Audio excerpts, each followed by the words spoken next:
I really wanted to give you a chance to share what this has meant to you and to your family, and sort of reflect on what you've seen, where you see things headed, what your vision, what your hopes would be for collaborative practice and for trust and estates. Oh, personally, it's enriched my life in so many ways.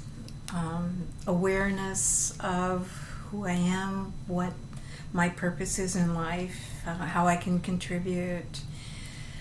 And I couldn't do it unless my husband, who's just my staunch supporter and been involved in collaborative from the very beginning, if he wasn't a part of it, and we're a team.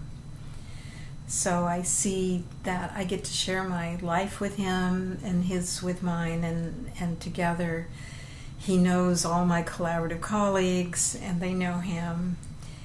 And that's a very enriching experience I don't think most people get. So I'm very grateful for that.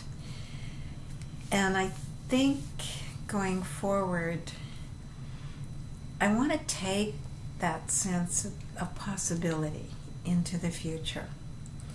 I want to give others that same vision that this can happen. We don't have to stay stuck in the pain and misery and disconnect of families when we have really hard issues to resolve, whether it's issues of age and change and transition.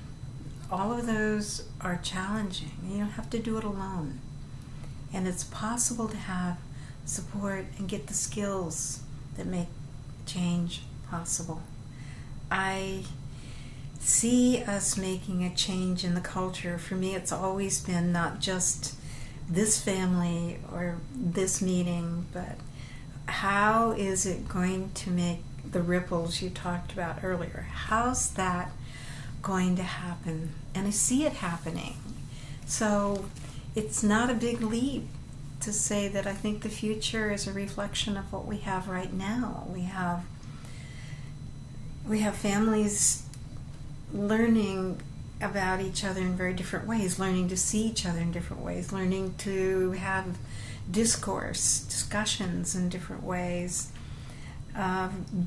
finding what we as professionals are finding within ourselves. We're giving that as to the family as well, because whether it's to the individual we're working with, there's a belief in the future that things can change, that they can make a difference.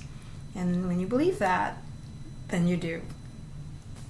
So, yeah, you've seen how collaborative practice is rippling out in people's lives. You see it, but you're also seeing starting from nothing 25 years ago totally nothing. Yes. Totally nothing, to now it's part of the law in a number of United States in courtrooms. The judges are on board with it. It's in 24 countries or 30 countries. I've lost track. 5,000 practitioners around the world. Yes. With our International Academy of Collaborative Professionals, which is our umbrella organization, now has over 5,000 members in 24 countries. Not too long ago, one of my colleagues from here in Silicon Valley and I went to Italy, went to Milan, and with a lot of help from very good translators, we talked about collaborative practice, what it is and what we do, and the role of money and how conflict and money are intertwined, and somehow those things were universal and they certainly understood.